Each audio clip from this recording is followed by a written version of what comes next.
No episódio mais recente do A Casa é Sua Podcast, recebemos Caio Camargo, uma das vozes mais influentes do varejo brasileiro, para uma conversa profunda e provocativa sobre os desafios e caminhos da transformação no setor. Com mais de 27 anos de experiência e presença nos maiores palcos do varejo mundial, Caio trouxe reflexões essenciais sobre por que muitos varejistas ainda resistem à inovação, insistindo em manter práticas antigas em um mercado que muda cada vez mais rápido. Segundo ele, fazer mais do mesmo já não garante competitividade, e mesmo quem lidera hoje deve estar atento. Nada é mais desconfortável do que a liderança, destacou Caio. Quando você está no topo, todos ao redor estão esperando sua primeira falha para ocupar seu lugar. Durante o episódio, também discutimos as principais tendências globais que já impactam o varejo brasileiro, a urgência de sair da zona de conforto e o papel da tecnologia na construção de experiências de consumo mais eficientes, personalizadas e humanas. Para quem atua ou deseja crescer no varejo, essa entrevista é um convite à reflexão e à ação. Assista agora e entenda por que inovar deixou de ser uma opção e passou a ser uma questão de sobrevivência. Caio Camargo, você que é um especialista no varejo.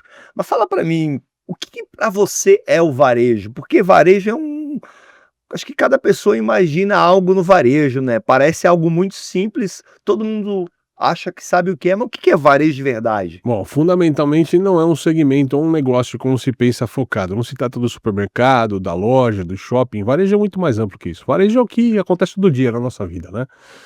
Eu costumo brincar que varejo é uma negociação, tudo que envolve uma negociação entre um CNPJ e um CPF, o famoso B2C, nós estamos falando de varejo no final do dia, né? E é legal que todos esses segmentos, não importa se estou falando de um cabeleireiro, que é um serviço, se eu estou falando de um supermercadista, um mercadinho de bairro, as dificuldades em relação à conversa com o consumidor, o canal que ele compra, tá no TikTok, né, ou vender pelo WhatsApp, como é que eu faço a mídia, a comunicação da minha marca chegar até esse consumidor, são muito parecidas. Então, assim, varejo tá no feeling daquilo que a gente faz no dia todo.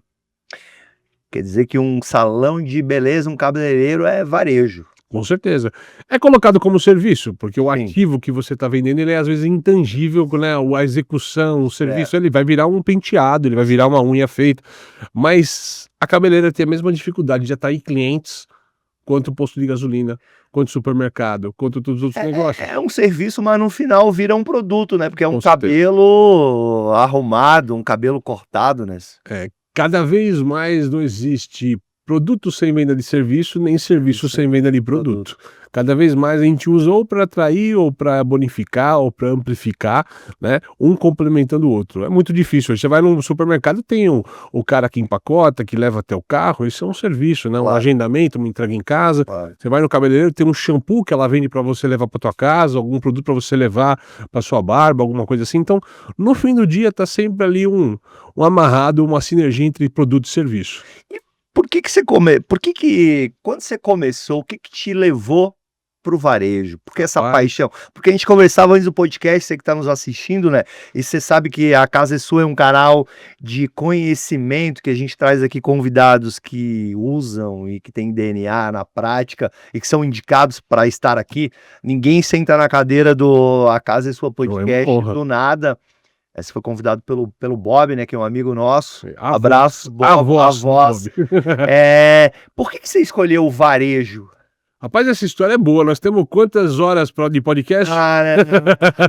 Vamos ser rápido, vamos aí, 30 minutos, 1 hora, isso é o máximo. Tranquilo, eu tô há 27 anos nesse mercado, né? Só que a minha mãe já passou quase 60 anos de mercado e ela ainda é nativa nessa história do varejo, né? Então, na minha casa, eu vi minha mãe trabalhar a vida inteira como gerente de loja. Função básica, gerente de loja, de chão de loja. Até hoje ela é e não abdica de fazer isso, tá? E, cara, para uma criança, para quem, filhos ali que tiveram pais trabalhando no varejo, não são os herdeiros do negócio, como era o meu caso, né?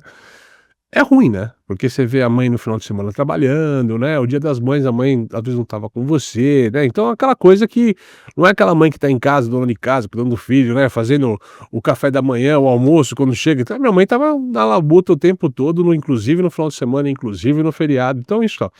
Então, quando eu via isso acontecer em casa, eu confesso pra você que eu não gostava de varejo. Eu falei, cara, nunca vou fazer essa porcaria, nunca vou trabalhar no varejo, não quero saber isso pra minha vida de jeito nenhum.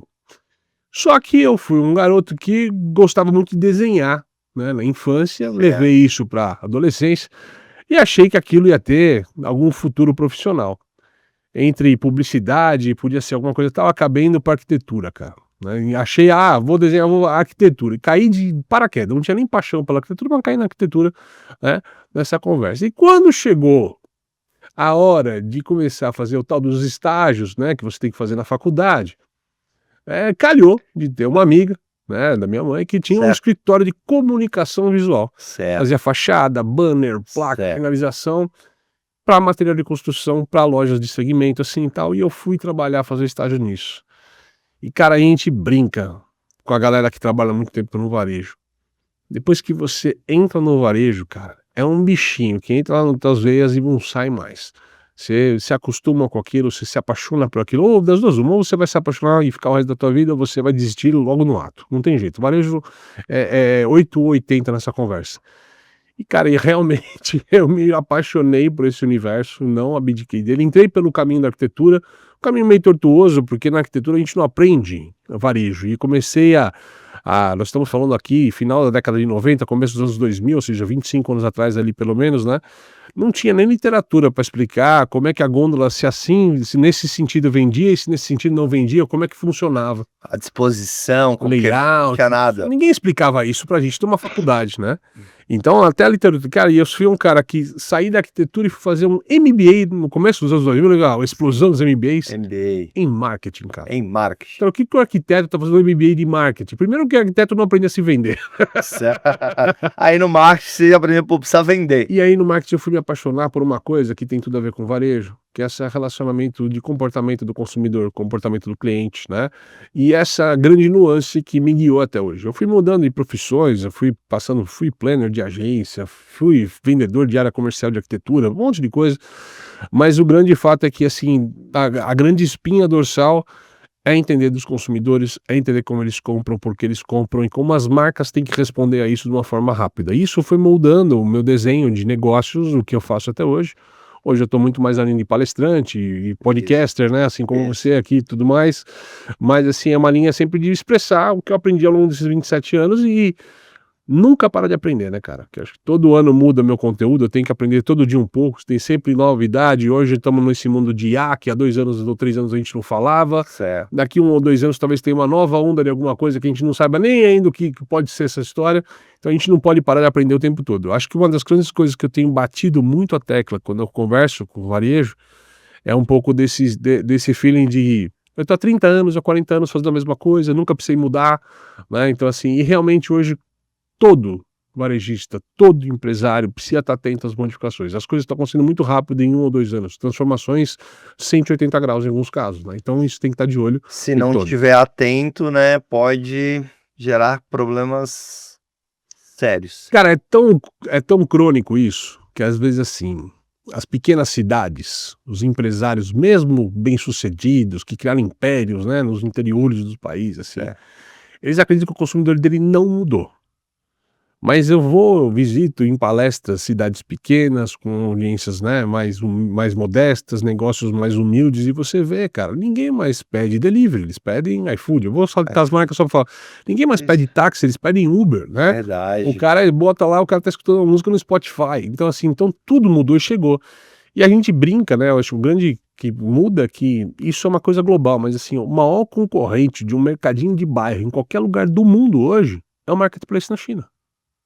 Então não é aquela concorrência que eu sempre tive. Eu não tô brigando com aquela pessoa que eu conheço há 20 anos, que tem um negócio parecido com o meu. Eu tô brigando com outro player, cara. Que eu sei quem é, tô brigando com outro. Exato. Que eu nem sei o que ele tá pensando, irmão. Não, a metáfora é essa, né? Vamos supor, a gente tem... Dona Tereza tem uma lojinha aqui no bairro, certo? Há 40 anos ela faz a mesma coisa. Vai lá no Brás, enche lá, pega a sacola, traz pra cá, abastece uma vez por mês a loja dela, vende o mês inteiro, tá feliz da vida.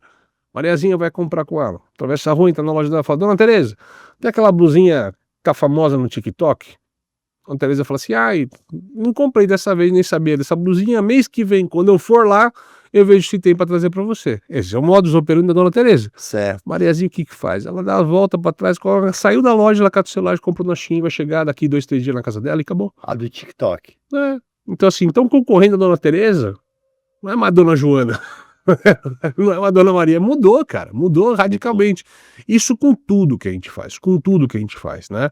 Hoje o supermercado... Bom, eu tava vendo um negócio, né, cara? A Ambev hoje, né? Ambev. O maior concorrente da Ambev hoje são as bets. As bets? As bets, porque o cara assistiu um jogo, tomava 4 cervejas, o cara tá usando parte de dinheiro na aposta, tá tomando menos cerveja pra assistir o jogo porque tá usando dinheiro pra aposta. Olha só o concorrente como muda, né? A Oxxo, aqui em São Paulo, a gente tem um fenômeno, para quem escutando fora de São Paulo, né? Que são as lojas de conveniência, vieram do México e tal, tudo, tem em cada esquina tem uma Oxxo. Estão remodelando, mas... Né? Tem uma Oxxo em cada esquina, exatamente. E olha só que coisa engraçada, André.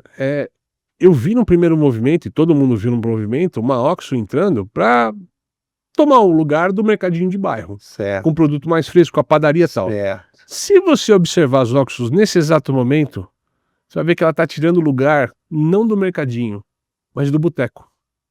Vai ver pessoas tomando cerveja no final da tarde, sentado na Oxxo. Cara. Isso, eu acho que é a conveniência. Porque a cerveja é mais barato, e o cara senta lá porque ele já pega sem o ágio do bar, entendeu? Sem o dinheiro do bar, cara. Então, olha como muda a concorrência. Isso, e a gente tá usando um exemplo que é muito legal do varejo, a Oxxo, e eu estava analisando exatamente esse negócio há um tempo atrás, porque eu moro em Santa Catarina e eu venho muito a São Paulo. Sim. E eu fico num lugar, mas às vezes quando eu vou fazer uma palestra, alguma coisa mais próxima, eu procuro ficar o mais próximo possível, São Paulo. Certo. Sempre dá para você descer e tem uma Oxxo, alguma coisa. Uma cerveja gelada, alguma coisa em qualquer horário. Vai ter uma pasta de dente, tal.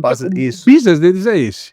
Eles talvez erraram a mão com muitos lugares, tem o papo da 24 horas que realmente não funcionou, tá 24 horas em muitos bairros de São Paulo por segurança. Sim. Não adianta, 24 horas tem pouco funcionário, você deixou um funcionário na madrugada largado no bairro com tudo fechado em volta, vai dar ruim. Vai dar ruim. Com vendendo bebida alcoólica.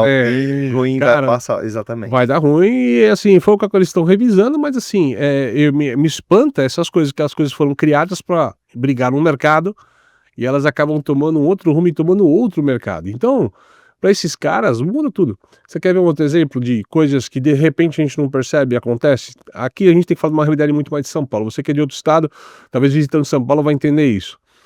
Quando você vai para Santa Catarina, para Florianópolis, você vai nos shoppings, qual que é o café dos jovens? O jovem toma um café onde? Os jovens, eu não observo, mas eles tomam... O Starbucks. Starbucks, O Starbucks, o frappuccino. Legal, é isso que eu queria. Aqui em São Paulo está acontecendo um fenômeno. Onde chega no shopping uma WeCoffee, que começou lá na Liberdade, tá com 11 lojas e bombando na geração Z de TikTok e tal, imediatamente o Starbucks vira café de velho, café do papai. Imediatamente os jovens vão pro WeCoffee e aí sobrou mais o público mais maduro do Starbucks lá. Então assim, de repente, a gente tá usando o Starbucks como metáfora aqui, mas é para se atentar. Porque de repente você tá tranquilo no teu negócio, fazendo toda a lição de casa que você sempre fez, olhando a planilha certinha, a margem, trabalhando bem com o teu time, com vendas, e vem um negócio de fora, o seu negócio não tem nada a ver com o teu cotidiano e remodela o mercado. Mexe com o teu negócio. Ele pega o seu cliente. Pega o seu cliente. Então assim, a gente tá falando do Boteco Cox, a gente tá falando do Starbucks, com o Coffee, pode estar falando lá atrás, a gente aprendia lá Blockbuster com a Netflix, sim, a Kodak com a Codigital, mas essas histórias só para mostrar que elas estão sendo contadas no hoje também, por empresas que estão ali. Eu costumo brincar, falo assim, ó, não existe no mercado nada, isso aí vai virar o corte bom, tá? Boa. Não existe no mercado nada mais desconfortável do que a liderança.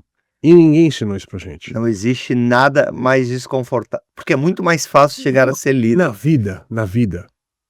Pai e mãe ensinou pra gente que a gente tinha que começar a batalhar. Certo. E que se a gente batalhasse do jeito certo, um dia a gente chegava lá, no topo da montanha, né? Verdade. Mas ninguém explica pra gente o que a gente faz depois que chega no topo. E depois que chegou no topo... Você abriu o mato, quando você abriu o caminho, cara, tá vindo uma sequência de gente pra tomar o teu lugar. Exato, porque eles querem o seu, né? Exato. É o topo, quando você não é o topo, você não é o alvo, né? A vida, pensa que é uma maratona, uma corrida. Você tá correndo, tem 3 pessoas na tua frente, né? Você tá em quarto nessa corrida. Certo. Você olha os da frente e você usa eles como referência. Exato. Você vai apertar um pouco mais o passo, acelerar um pouquinho mais, ganhar um tempo na curva. Como no automobilismo ou na corrida de rua, você vai ganhando espaço. Existe um problema quando você é o líder. Quando você passa a ser o primeiro, você já não tem mais a referência de quem está na tua frente. E esse é o grande problema das empresas, porque eles estão na liderança, e assim como os corredores que acabam perdendo na história do esporte muito isso, parte final. Em algum momento ele acha que ele pode descansar um pouquinho. ou perder o ritmo. E é nesse momento que ele perde o ritmo que o segundo, que tá de olho no ritmo dele, ultrapassa. Pode ver quantas histórias no esporte não são contadas assim, né? Em maratonas, corridas, Fórmula 1, é cheio de história assim, porque quando você tá na liderança, o negócio tá, e os negócios são iguais. As empresas chegam, ganham o mercado e se confortam lá, ficam na zona de conforto. Esse é o maior erro de um negócio hoje, é situar na zona de conforto, não importa o que você faça. Pode ser pastel na feira, cara. Certo? Se você acha que você está ali, um dia vai aparecer alguém na tua frente com um pastel melhor, maior ou mais barato que o seu e vai quebrar teu negócio, que está 30 anos igual, entendeu? E é sobre isso. É sobre isso, todos os negócios são sobre isso no final do dia, cara. Você que está nos acompanhando, você já percebeu que hoje o nosso episódio ele é muito bacana porque ele fala de coisas da vida real, Exato. da prática, que acontecem hoje, que aconteceram ontem e que vão ocorrer amanhã. Esse é o meu jeito de falar, cara. Eu não consigo falar de um jeito diferente que não seja dessa forma. Isso é sensacional, Caio, porque é isso que a audiência precisa ouvir. E às vezes a pessoa que está começando, ela acha que quem é grande ou está na liderança, que lá é fácil. É. Não é fácil. Talvez até se foi um timing certo, né? Exato. Tem uma história que eu escutei de palco e eu não vou lembrar de quem contou essa história, foi algum cara famoso de palco, mas fica a lição, né? Não é uma história que eu tô contando por mim. Eu odeio assumir coisas que não foram eu que disse primeiro. Mas dizem os Beatles, cara, que os Beatles sempre foram geniais na sua essência. Mas que se não fosse o timing perfeito, eles não teriam sido famosos. Qual foi o timing? Eles foram pro Ed Sullivan Show nos Estados Unidos no momento que a televisão estava acontecendo nos Estados Unidos. Então, no momento que eles foram fazer o show, naquele momento todos os jovens usavam a TV, assistiam a TV como um grande passatempo. E isso ajudou eles a rapidamente tomar os Estados Unidos e crescer globalmente falando. Mas se não tivesse televisão naquela época, talvez os Beatles teria sido um efeito local e ia voltar para casa dele, teria um sucesso, mas um sucesso local. De Liverpool, talvez o máximo da Inglaterra. Assim como vamos lá, nós estamos aqui em 2025, caso para temporar essa história, se você for em qualquer rua comercial, um dos grandes sucessos que a gente tem nesse momento, são os livrinhos de colorir da molecada lá, os Bobbie Goods, né? A molecada tá vendendo a rodo isso no varejo, né? Os livrinhos de colorir, Burger King fez agora parceria com os caras também e tal. Mas não sei se você sabe, isso é um livro de 2021. Que foi hypado lá na época do livro de colorir, pós-pandemia, das pessoas daquela jornada, e só voltou à tona por conta de um hype do TikTok agora. Aconteceu um hype, bombou, e o pessoal pegou a antena e virou. Todo mundo comprando. Virou. Tanto que eu brinco com uma coisa, com um termo de referência, só pra gente colocar uns termos aqui, né? Eu falo que existe um ponto entre a tendência e a pendência, e que nenhum empresário vai estar preparado para isso nunca, que é a vendência. A tendência e a pendência. A vendência fica no meio, que é aquele negócio que eu preciso vender agora, mas eu não me preparei para aquilo, porque aquilo apareceu hoje. Hoje, não agora. Mas eu preciso vender. Vou usar um exemplo, não é um dos melhores, mas ele reforça isso que eu tô falando para você. Essa semana, né, faleceu o famoso fotógrafo Sebastião Salgado, né? Certo. Você vai na livraria, já tem pilhas de livros à sua frente quando você entra, tem os livros lá. Por quê? Porque aqueles livros que estavam encostados, mas nesse momento a vendência é aquilo. Eu não estava planejado para vender uma pilha de livro do Sebastião Salgado, mas o fato da morte, né, do fotógrafo trouxe um interesse das pessoas em ter livros dele. Então, isso são as vendências que acontecem, né? Com o Bobbie Goods, com o Labubu, que é um bichinho lá que estão comprando no mercado agora, e por aí vai. E o varejo, ele precisa estar muito antenado com isso. E se você fosse para dar uma dica sua, porque existe o varejo pequeno, médio, grande, gigante, enorme. Como que você analisa as dificuldades e para você pulando etapas? Olha, vai parecer esquisito o que eu vou te falar, mas não importa se você está com uma grande rede ou um pequeno negócio que você está começando hoje. Existe um grande inimigo de toda loja física, que é o digital. Então, estou competindo com o digital. Mas o grande inimigo da loja física, né? O digital não é porque é um canal digital. É porque a loja física, na maioria das vezes, e a gente encontra isso em 80%, 90% das lojas que a gente vê por aqui espalhado, não importa o segmento, elas são um entreposto entre quem fabrica e quem compra. Não tem graça. Quantas lojas ou mercadinhos de bairro você vê que é um monte de gôndola branca com um monte de produto abatolhado sem vontade nenhuma. Então, se for para ir numa loja dessa, talvez você aperte o botão e compra online no serviço de delivery na tua casa. É um serviço rápido. Se for para comprar uma roupa qualquer, você talvez compre ela online, porque a loja que tem perto da tua casa não faz sentido você ir para aquela loja, né? Agora, o que todo varejista, não importa o porte segmento, tem que ter são pessoas na linha de frente, bom atendimento na linha de frente, certo? E bom atendimento, quando a gente fala, é um de fato qualificado, né? Que eu acho que o que difere o canal digital para o canal físico ainda são esse ponto humano, né? Comprar de pessoas e a experiência que envolve a tua marca, cara. E eu faço uma brincadeira muito interessante quando eu faço as palestras e tudo mais, que eu pergunto, tem 1.000, 2.000 pessoas no chão, assim, né? É. E muitos donos de negócio falam, não, meu cliente só quer preço, só quer saber de preço, as pessoas só querem preço, não querem mais nada, esse papo de experiência não rola. Eu falo, maravilha. Eu falo assim, todo mundo aqui tem uma pizzaria famosa, uma favorita, não tem? E todo mundo tem uma pizzaria favorita, todo mundo, cara, tem. Então, assim, eu aposto que ela não é mais barata. A questão é, por que a gente cisma em ser mais barato se eu posso ser o favorito? E por que você faz questão de ir na tua pizzaria favorita quando eu falo de pizzaria favorita? Porque é o ambiente, é a experiência, é o produto final. E você está disposto a pagar mais. Exatamente. Você quer ver uma outra coisa que está na nossa cabeça, na cabeça do empresário, ele acha que o consumidor dele pensa diferente, mas olha só. Se você está no Mercado Livre, tá? Você precisa comprar um produto, tá? Agora você vê o produto que custa R$100, mas ele vai levar 2 semanas para chegar na tua casa. Mas no mesma plataforma, no Mercado Livre, lá, estou falando do Mercado Livre de forma metafórica, senão vocês pagam royalty aqui para a casa sua. Exatamente. Tem o mesmo produto por R$120, mas ele chega na tua casa amanhã. Qual você compra?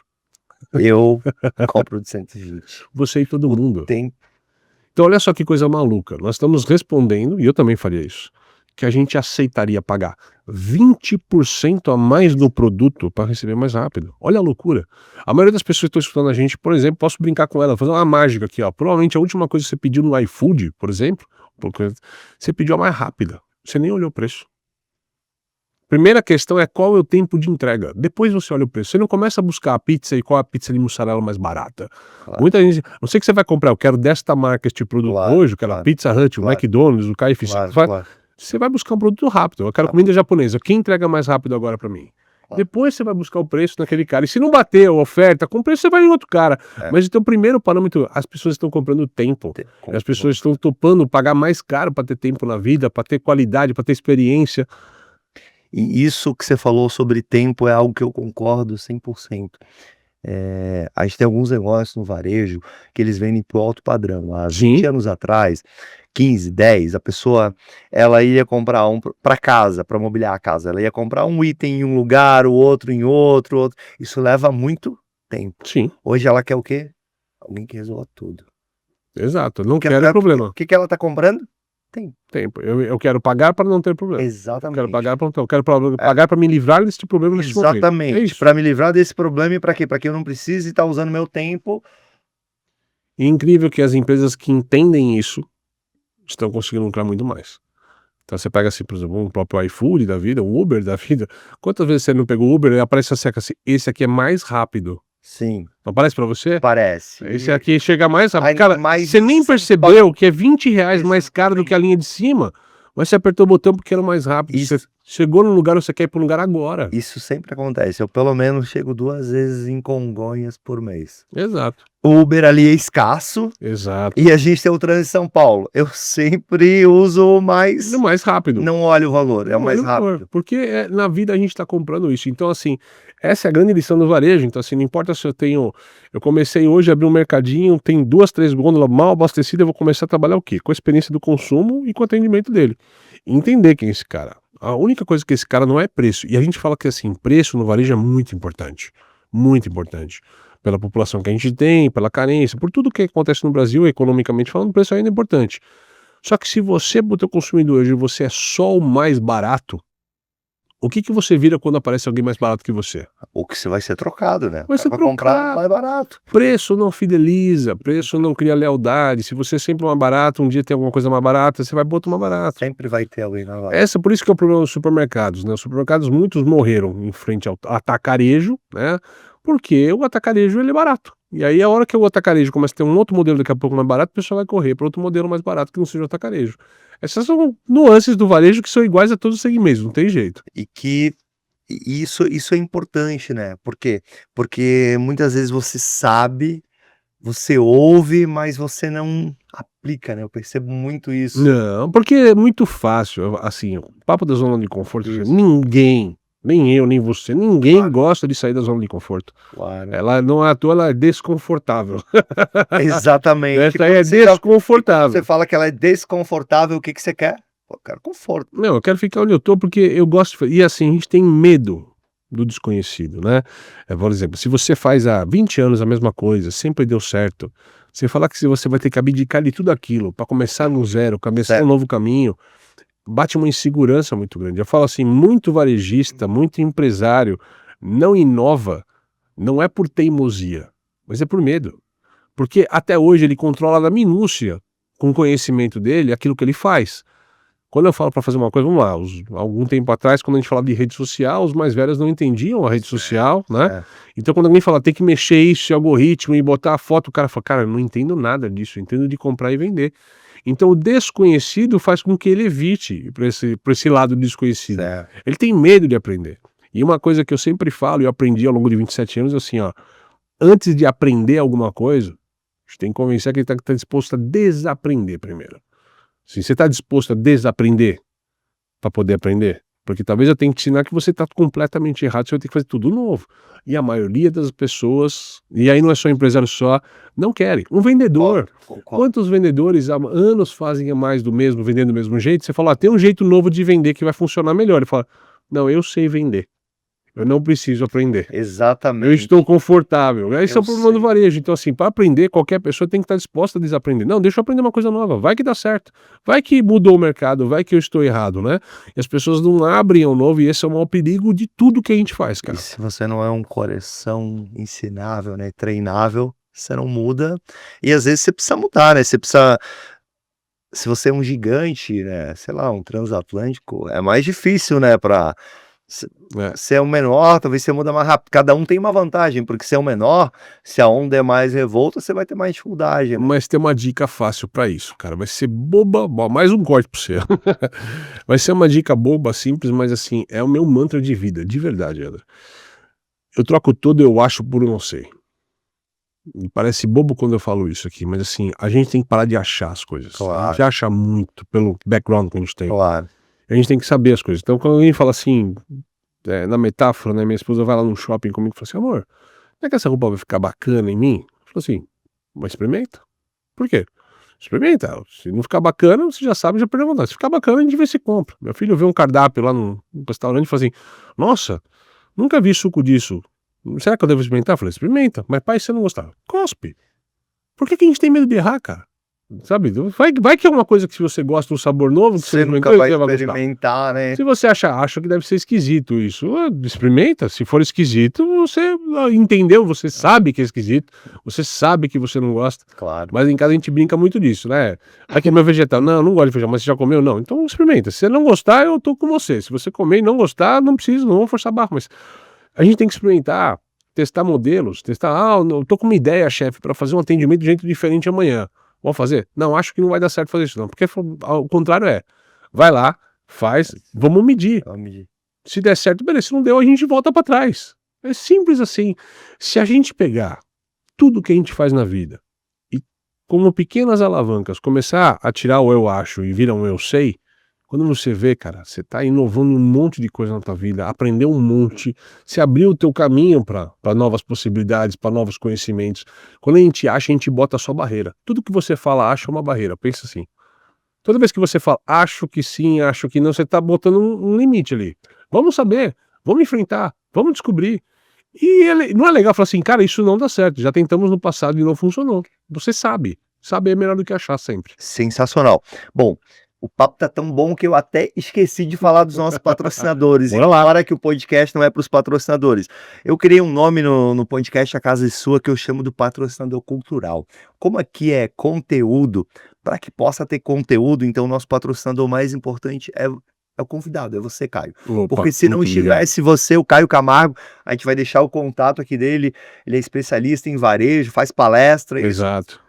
Inovação nos negócios, inovação no varejo, gestão dos negócios, porque gestão tem muito a ver com toda essa curva de aprendizado, cara. Muito a ver, e é muito por aí. Isso, sensacional. A gente deixar o contato aqui dele, te agradecer muito pelo seu tempo, porque a gente tá falando muito sobre tempo. Você não vai conseguir comprar esse tempo que você tá despendendo conosco Não, mas ele já multiplicou muito para mim, relaxa. Foi um grande investimento só de estar junto com vocês aqui, em contato. O pessoal não tá vendo na Baia, mas são 352 pessoas aqui na equipe de apoio deles. Gruas montadas aqui no estúdio. Gruas montadas, exatamente. A equipe ali. A nossa equipe com o Lucimar. Agradecer o pessoal do Fazano ali, que todo buffet ali, o catering ali fazendo, passando o catering com os garçons. Cara, muito obrigado. E o quarto também do do Hotel do Lar. Sensacional. Fantástico. Sensacional. Então, muito obrigado. Os nossos outros 2 patrocinadores, um é a Carol Group, que gentilmente cede o espaço. A gente grava em São Paulo, a gente está em São Paulo. A gente grava também em Florianópolis, em Balneário Camboriú, e vamos passar a gravar em Curitiba. A Carol Group são 4 empresas, né? Carol Cortinas, Carol Decor, Carol Imóveis e Carol Reveste. Muito obrigado. E o outro patrocinador é a Inovacom, que é um escritório de contabilidade que, inclusive, faz a contabilidade das empresas da Carol Group. Agradecer os patrocinadores, principalmente a você, Caio, porque o podcast só existe por causa de conhecimento. Agora eu vou te fazer uma pergunta. Bora lá. Que é aquela, assim, a pergunta do milhão. Como vender mais no varejo? Toca a musiquinha. Tá. Cara, eu acho que os segredos estão nas coisas simples, sabe? Eu acho que as empresas que estão conseguindo vender mais são aquelas que estão conseguindo entender o seu cliente. Entender em questão de tempo, precificação, produto, o básico. O nome do meu livro, best-seller e tal, ele chama Arroz, Feijão e Varejo. Né? Arroz, Feijão e Varejo. Nós vamos deixar o link dele também. Maravilha. E eu falo muito sobre isso. A gente fala tanto de varejo 2.0, 3.0. Eu falei, cara, na rua a gente não encontra o 0.5. Assim, às vezes os varejistas estão falhando no básico do básico. Então não adianta você pensar em meter inteligência artificial nos seus negócios se aí o atendimento é ruim na linha de frente com o cliente, se o teu caixa é lento, tem tanta coisa. Primeira coisa é entender a tua jornada, cara. Depois que eu entro na tua loja, o que acontece? Tem algum ponto que eu posso melhorar, né? Seja na disposição de produto, eu ter mais oferta de produto, no atendimento com o cliente. E cuida da jornada do cliente, não só do produto que está na gôndola. Eu acho que aí esse é o caminho certo de você encontrar. Se você não é um autosserviço, você tem venda assistida, treina bem os funcionários, que conversem bem, que atendam bem. Cada vez mais você vai achar o caminho a partir dali, cara. E você falou uma coisa interessante, porque recentemente eu desci, eu não vou muito ao supermercado, varejo, minha esposa vai, um abraço para ela, e eu fiz uma pergunta para atendente. Um abraço para ela continuar indo no teu lugar. Exatamente.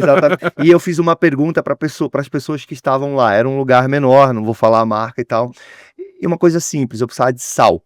Pô, onde é que eu encontro sal, como eu não sou habituado? Bateram a cabeça. Não sabia onde é que estava o sal. Levei, era pequeno, o espaço não tinha mais de 100 metros quadrados, tinha menos... Sem brincadeira, levou uns 5 minutos para encontrar o sal. Tem, mas onde é que está? Exato. Atendimento, né? Exato. Nada mais confortável que o João, cadê o negócio? Sei não, fulana! Vai vir um telefone sem fio dentro da loja até alguém achar aquele negócio. Como era uma loja pequena e tinham 2 pessoas, nenhuma das 2 sabiam e era uma loja muito bonita, disposição, gôndolas, layout nova, só que você falou uma coisa que é interessante. Talvez estava no 5.0, mas não fez o básico. Não fez o básico. Tinha totem, tinha retail media, tava tudo cheio do colocado, mas o totem, pagar ali com o código de barra, tudo lindo, bonito, mas falha no básico. Sal? Fala o básico, onde é que tá o sal? Aí só vai ficar boa. Bom corte. Onde é que tá o sal? Foi uns 5 minutos procurando sal. Maravilha, faz parte. Oh, exatamente. E é sobre isso. Então você deu uma... E às vezes as pessoas elas querem inventar a roda, né?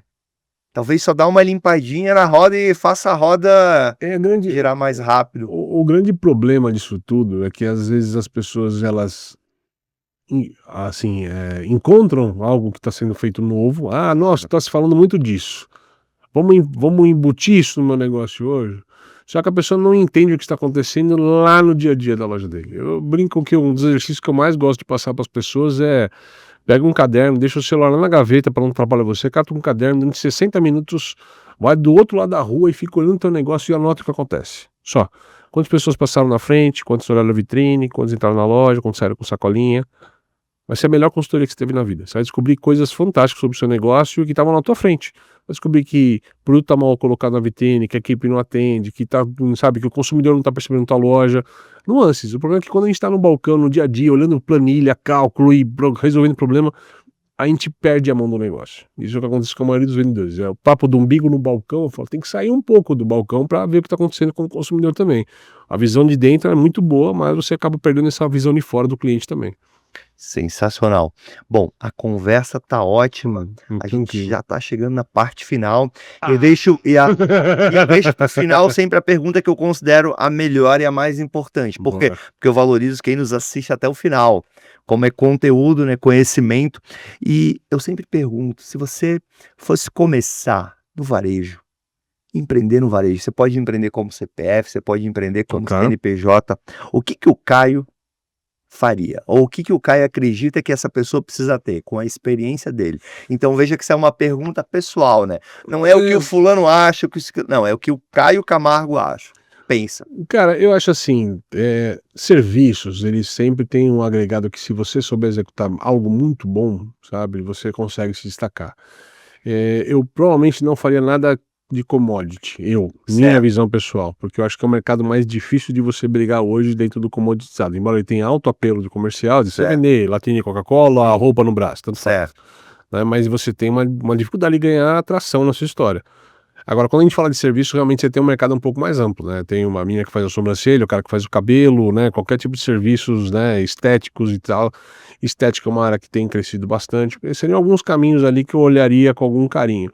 Mas, assim, qualquer caminho que se tome, não importa o produto ou serviço que se escolha, tem que buscar a excelência. Se é para ser mais um, só com um preço mais barato, eu acho que é a pior estratégia que você pode tomar para começo de negócio. Eu vou fazer mais do mesmo, mas vou vender mais barato. Esse é o pior, eu já escutei isso N vezes na vida de gente começando, porque consumidor é assim e tal, e esses são os caras depois de 2 anos não existe mais. Tá? Então assim, eu começaria qualquer coisa que você tenha excelência ou que você consiga construir uma excelência, vai dar certo. Sensacional. Te agradecer de novo aí pela presença. Eu agradeço. Falar sobre o varejo, né? Como você já explicou o que é o varejo. Varejo é um CNPJ para um CPF. Exato. Né? Aprendi seu conceito. Então ele é muito mais amplo do que você possa imaginar. Esse conceito, só para fazer justo as palavras, é um conceito que já está solto no mercado e tal. Escutei a primeira vez na Associação Comercial de São Paulo esse conceito, mas assim, é importante falar que não é meu. É que não gosto de me apropriar de coisas. Eu sou aquele acadêmico, né? Eu sou aquele acadêmico que as referências, elas são... Você escutou de mim, mas... porque normalmente alguém escutou de alguém, mas alguém pegou na frente, mas talvez não contou. Não, mas a gente vive um mundo, e aí, quase assim, não dentro do contexto, mas infelizmente, isso acontece inclusive com os negócios, por isso que eu acho que é legal colocar, né? Da cópia. Então, assim, então é muito fácil eu escutar alguém falando uma coisa bacana e usar em meu favor aquilo na minha imagem, né? Então as empresas infelizmente fazem isso, pegam um modelo de negócio e copiam. Assim, descaradamente modelo, roupa, processos e tal. Isso não funciona, tá? Então toda vez, porque se você é uma cópia de algo que deu certo, no máximo você vai ser o segundo, ou melhor, no máximo, você não consegue... Então assim, não vai conseguir ser o melhor. Então eu tomo muito cuidado até em respeito às pessoas que fazem tanto para construir coisas nesse mercado junto comigo, porque tá todo mundo pensando em prol do varejo no final do dia, em respeitar quem criou os conceitos. Minha memória não pode ser das melhores, mas eu respeito as fronteiras. E por favor, você que criou esse conceito, eu jamais quis tirar... Não foi. Exatamente. Então te agradecer, muito obrigado. Eu que agradeço. E é isso. Obrigado, cara. Valeu, um abraço. Tamo junto.